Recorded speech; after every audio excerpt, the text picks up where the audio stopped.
Good evening and welcome to the Channel Studios here in London with your international news around the world in 5. There has been an outpouring of grief and anger after 19 children and 2 teachers were killed in a school shooting in Texas. The attack happened at the Robb Elementary School in Uvalde in Texas. Families and friends grieved outside the school gates while others waited for news of loved ones. Pictures of the victims are being released. This, Xavier Lopez, aged just 10. The suspected shooter has been named as 18-year-old Salvador Ramos. The motive for his attack is not yet known.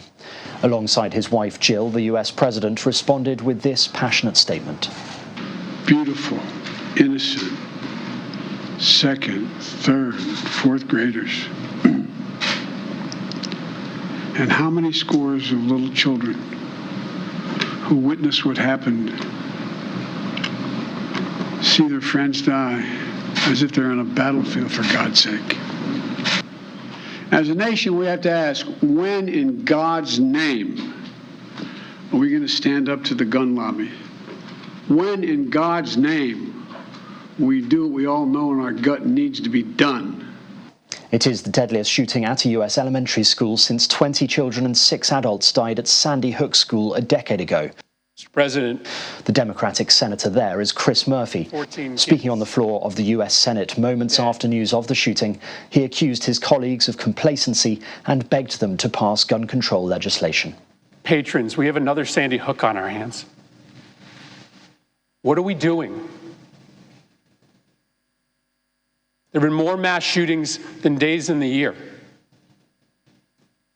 Our kids are living in fear. Why are we here? What are we doing? At the Vatican, the Pope said he was heartbroken by news of the shooting. The pontiff called for greater controls on weapons. It is time to say enough to the indiscriminate trafficking of weapons, he said. Let us all make a commitment so that tragedies like this cannot happen again. Meanwhile, the head coach of the NBA's Golden State Warriors, a team based in San Francisco, refused to talk about basketball during a news conference and instead delivered an emotional speech condemning gun violence in the United States. When are we going to do something?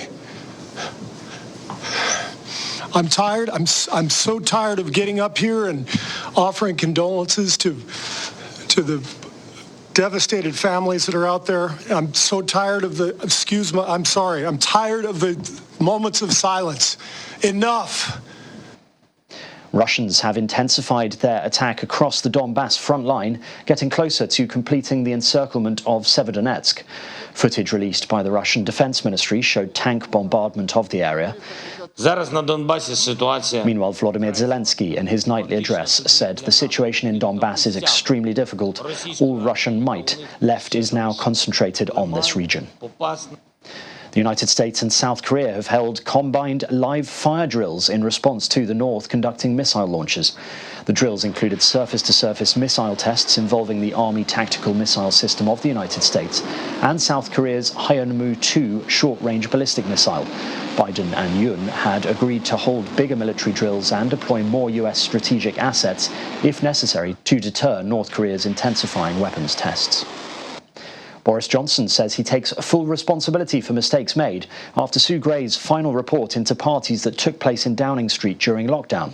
Some of these gatherings then went on far longer than was necessary. Mr. Johnson, ignoring calls to resign, said changes had now taken place and it was time to move on.